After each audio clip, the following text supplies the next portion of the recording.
सभी लोगों को नमस्कार। जय हिंद, वंदे मातरम। आज आप लोगों को अपने YouTube चैनल टीम नोट्स पर एक नया पार्ट लेके आए हैं हिंदी का, संधि। और संधि में आप लोगों को संधि किसे कहते हैं और संधि के कितने प्रकार होते हैं, आप लोगों को इस चीज़ को समझना है। ठीक है, तो बेटा आप लोग सबसे पहले तो समझेंगे कि संधि है क्या। तो आप लोगों ने देखा होगा कि सिंपल लैंग्वेज में संधि का मतलब क्या होता है कि जब दो योद्धा लड़ते लड़ते आपस में कंप्रोमाइज कर लेते हैं तो उस तरीके से उसको संधि कहते हैं। संधि का मतलब क्या है, जब दो योद्धा आपस में क्या करें बेटा, कंप्रोमाइज कर लें तो उसको क्या कहते हैं, संधि। और यहाँ पर जो दो योद्धा होते हैं उन योद्धाओं को वर्ण कहा जाता है। वर्ण मीन्स अक्षर। वैसे वर्ण मीन्स होता तो काफ़ी है, वर्ण मीन्स अक्षर भी होता है, वर्ण मीन्स रंग भी होता है, और वर्ण मीन्स जाति भी होता है। क्लियर, अक्षर, रंग और जाति। ठीक है, तो ये आपका भी क्वेश्चन कई बार पूछा गया कि वर्ण का अर्थ कौन सा नहीं है, तो ये तीन दे देता है, अक्षर, रंग, जाति। पूछ देगा आपसे कौन सा नहीं है, तो जो चौथा ऑप्शन होता है उसी में टिक लगा देते हैं। तो संधि का मतलब हो गया जहाँ पर दो वर्ण आपस में मिल करके कोई नई उत्पत्ति कर दे उसे संधि कहते हैं। इतनी बात समझ में आ गई बेटा। अब संधियों के तीन भेद होते हैं। संधियों के कितने भेद होते हैं, तीन भेद। पहला बेटा होता है स्वर, दूसरा होता है व्यंजन और तीसरा होता है विसर्ग। आज हम बात करने वाले हैं स्वर संधि की, कि स्वर संधि कहते किसे हैं। आप लोगों को स्वर संधि के पार्ट पढ़ोगे, इसके बाद परिभाषाएं पढ़ोगे, तो आप लोगों को समझने में बहुत टाइम लगेगा। आप लोगों को इसकी छोटी पहचान समझनी होती है कि किस तरीके से आप लोग इनकी पहचान करेंगे, किस तरीके से आप जानेंगे कि ये किस संधि के अंतर्गत आएगा, किस संधि के अंतर्गत आएगा। तो देखिए स्वर संधि, स्वर के बेटा 5 पार्ट होते हैं। कितने पार्ट होते हैं, 5। पहला आपका होता है दीर्घ, दूसरा होता है गुण, तीसरा होता है यड़, चौथा होता है अयादि और पांचवा होता है वृद्धि। तो कौन कौन से हो गए, दीर्घ, गुण, यड़, अयादि और वृद्धि। सबसे पहले बेटा हम बात करते हैं दीर्घ संधि। तो सबसे पहले इनका हमें अर्थ मालूम होना चाहिए। बेटा दीर्घ संधि जो है इसका अर्थ दीर्घ माने क्या होता है, दीर्घ माने होता है बड़ा। और बड़ा शब्द हम अल्फाबेट को पढ़ने में बड़ा शब्द किसके साथ लगाते हैं, तो बेटा आप लोगों को याद होना चाहिए कि अल्फाबेट जब हम पढ़ते हैं तो बड़ा शब्द बड़े या के साथ आता है, बड़ी ई के साथ आता है, बड़े ऊ के साथ आता है। तो आप लोगों को समझना है कि जहां पे बड़े आ की मात्रा आ जाए, बड़ी ई की मात्रा आ जाए और बड़े ऊ की मात्रा आ जाए, वो सभी एग्जाम्पल बेटा किसके होने वाले हैं, वो सभी एग्जाम्पल आपके दीर्घ संधि के होंगे। जैसे बड़े आ से रिलेशन क्या होता है, जैसे शब्द दे दिया जाए विद्यालय। अब ये विद्यालय जो है पहचान कैसे करोगे कि ये दीर्घ है, तो बेटा जहां से इसका विच्छेद होता है, जहां से क्या होता है बेटा, विच्छेद। विच्छेद का मतलब होता है टूटना। जहां से ये आपस में टूटते हैं वहां पर हम मात्रा का बोध देखते हैं कि मात्रा वहां पर कौन सी चीज की आ रही है। तो हम अगर विद्यालय का विच्छेद करेंगे तो होता है बेटा विद्याधन आलय, विद्याधन आलय। तो आपको ये कंफर्म हो गया बेटा कि जो विद्यालय है तो इसमें जो ये धा है ये धा से टूट रहा है, और धा पर कौन सी मात्रा है, बड़े आ की मात्रा है, और बड़े आ का मान किस में आता है, दीर्घ में। क्लियर हुआ, तो आपको कंफर्म हो गया। इसके बाद जैसे बड़ी ई की बात कर दी जाए, जैसे कह दिया जाए कपीस, क्या कह दिया जाए बेटा, कपीस। तो आपको पता है कि कपीस का जो विच्छेद बनेगा कपीधन ईस, क्या बनेगा बेटा, कपीधन ईस। तो आपको पता है कि ये पा से टूट रहा है, कहां से टूट रहा है, पा से। और आप ये भी देख रहे हैं कि जो ये पा से टूट रहा है वहां पे किसकी मात्रा है, बड़ी ई की। तो ये भी आपका क्लियर हो गया कि बड़ी ई की जहाँ पे मात्रा होती है, जिस शब्द से के आखिरी अक्षर पे टूटती है वहां पे मात्रा देख ली जाती है। तो बड़ी ई की मात्रा आ गई, तो बड़ी ई की मात्रा से आपका क्लियर हो गया दीर्घ संधि। इसके बाद बड़ा ऊ है, तो बड़े ऊ में आप कर सकते हो बेटा भानुदय। अब अगर इसको हम विच्छेद के तौर पे रखेंगे तो क्या करेंगे, भानुधन उदय, भानुधन उदय, क्या करेंगे, भानुधन उदय। तो आपको ये लग रहा है कि ये टूट कहाँ से रहा है बेटा, ना से, और ना पे आपको किस मात्रा का बोध दिखा दे रहा है, बड़े ऊ का। तो आपको ये भी समझ में आ गया कि जो बड़ा ऊ मात्रा क्लियर करेगा वहाँ भी आपका कौन सा होगा, दीर्घ संधि। तो दीर्घ संधि में 3 मात्राएं चलती हैं, बड़ा, बड़ी, बड़ा ऊ। कॉन्सेप्ट क्लियर हुआ। तो जहाँ पे विच्छेद करने पे बड़ा आ जाए, बड़ी की मात्रा आ जाए, बड़े ऊ की मात्रा आ जाए, वो सभी दीर्घ का पार्ट हो गया। क्लियर हो गया। इसके बाद में चलते हैं गुण। तो गुण की पहचान क्या होती है बेटा, जहां पर ए की मात्रा आ जाए, ओ की मात्रा आ जाए और अर शब्द का लोप हो। किसका, अर शब्द का। जहां भी विच्छेद करने पर ए की मात्रा, ओ की मात्रा, अर शब्द जहां भी आ जाए वो सभी किसकी पहचान, गुण की। तो अब इसका एग्जाम्पल अगर आप लोगों को करना है तो समझना है इसको। देखिए, जैसे आपकी ए की मात्रा से संबंधित हम कह दें बेटा, जैसे बोल दिया जाता है एग्जाम्पल में रमेश, आपको दिख रहा है कि काय की मात्रा है वहां पे, ए की। आपको पता है कि रमेश का संधि विच्छेद क्या होता है, रमाधन ईस, रमाधन ईस। तो जहां पर ये टूट रहा है बेटा वहां पर ए की मात्रा आ रही है, काय की आ रही है, ए की। तो ए की मात्रा किसकी पहचान, गुण की। इसके बाद में आता है ओ से, ओ से रिलेटिव शब्द आते हैं आपके, जैसे कह दिया है परमोत्सव, परमोत्सव।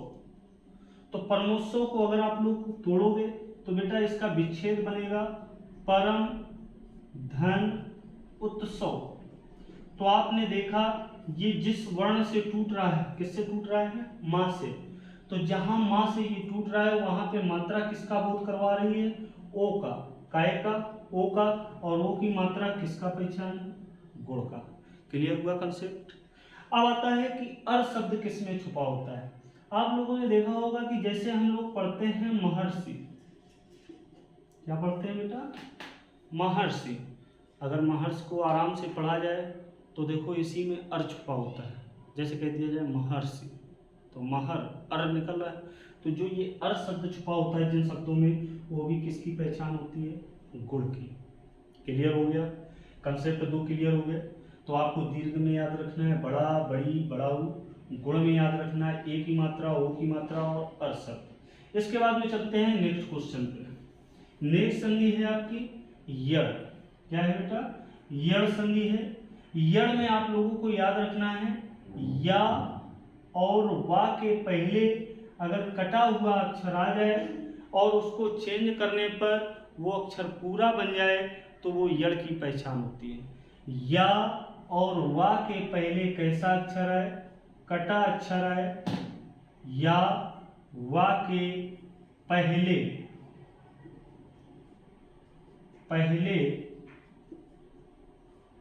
कटा अक्षर है। क्लियर। और वो अक्षर क्या हो, विच्छेद करने पर पूरा बन जाए तो वो यड़ की पहचान। जैसे बेटा आप लोगों ने देखा होगा, एग्जाम्पल के तौर पे रख दो प्रत्येक। तो आपको दिख रहा है कि या के पहले कटा अक्षर आया है ना।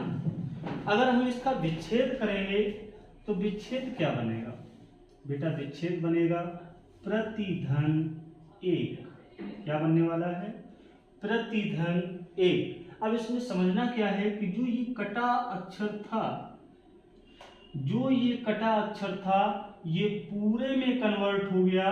इसका मतलब ये किसकी पहचान हो जाएगी बेटा, यड़ की। बात समझ में आ गई। इसके बाद में वा के पहले जैसे कटा अक्षर आ जाए तो आप लोगों ने एक पढ़ा होगा स्वागतम। कौन सा शब्द, स्वागतम।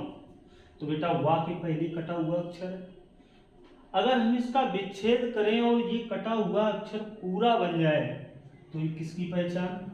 यड़ की। तो आप लोगों को पता है स्वागतम को जब हम तोड़ते हैं तो क्या करते हैं? सुधन आगतम। क्या पढ़ते हैं बेटा? सुधन आगतम। क्लियर हुआ? तो ये बताइए कि जो ये कटा अक्षर था ये पूरा बन गया। अब दूसरी चीज इसमें एक और पहचान होती है कि अगर या के पहले कटा अक्षर आता है तो उसमें बेटा ई की मात्रा का बोध होता है, और अगर वा के पहले कटा अक्षर आता है तो उसमें ऊ की मात्रा का बोध होता है। इसको भी समझना पड़ेगा, ठीक है। लेकिन पहचान आपका ज़्यादातर आंसर आपके 99% प्लस हो जाएंगे इसी में।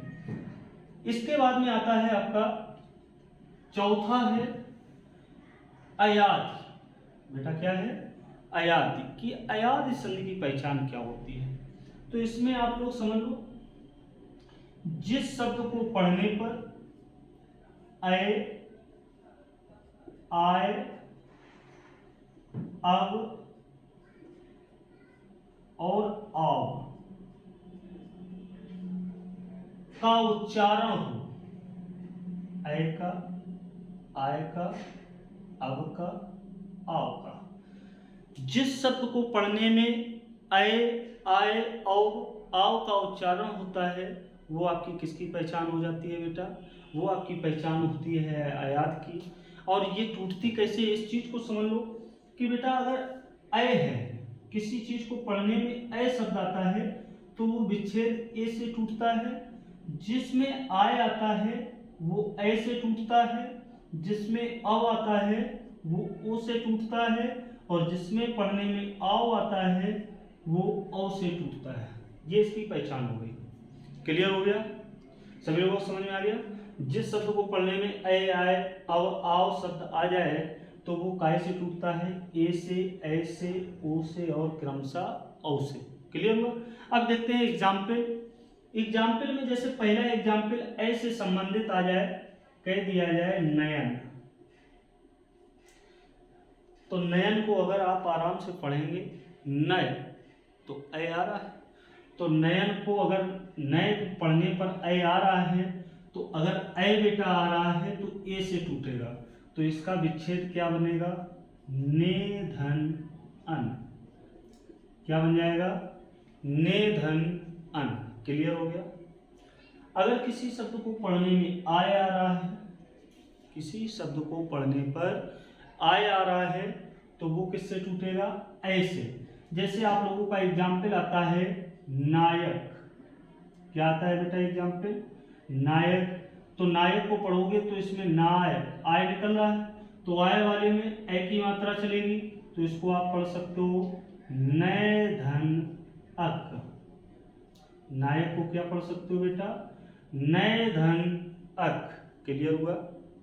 नय धन अक। और भी आप लोगों को शॉर्ट वीडियो डालेंगे और भी पहचान आप लोगों को धीरे धीरे बताएंगे। और हिंदी को अगर आप लेंथी तरीके से पढ़ोगे तो कुछ समझ में नहीं आना है, इनकी सिर्फ पहचान को पकड़ना सबसे मेन होता है बेटा। इसके बाद में आता है अब शब्द जैसे आपका कह दिया जाए पवन। क्या एग्जाम्पल कर दिया? पवन। अब पवन को अगर हम लोग बिल्कुल शांत स्वर में पढ़ेंगे तो क्या आएगा? पव। अब आ रहा है पव अब, तो अब अगर आ रहा है तो ये किससे टूटेगा? ओ से। तो पवन का क्या हो जाएगा बेटा? पोधन अन। पोधन अन। पवन का क्या होगा? पोधन अन। क्लियर हुआ? समझ में आ गया? इसके बाद में चलते हैं आव से रिलेटिव। तो जिस शब्द को पढ़ने में आव शब्द का लोप होता है उसमें आप काय से तोड़ोगे? औ से। जैसे कह दिया जाए पावक। क्या कह दिया जाए? पावक। अब पावक को बेटा अगर पढ़ोगे तो पावक को क्या पढ़ोगे? पाव। तो आव शब्द आ रहा है, तो अगर आव शब्द आ रहा है तो आव वाला किससे टूटेगा? औ से। तो इसको आप लिख सकते हो पौधन अक। पावक को क्या लिखोगे? पौधन अक। तो ये जो शब्द होते हैं ये सभी शब्द आपके किस संधि में आते हैं? अयाद में। क्लियर हो गया? कॉन्सेप्ट कैसा समझ में आ रहा है? सभी लोग कमेंट से जरूर करिएगा वीडियो देखने के बाद में। इसके बाद में आता है वृद्धि।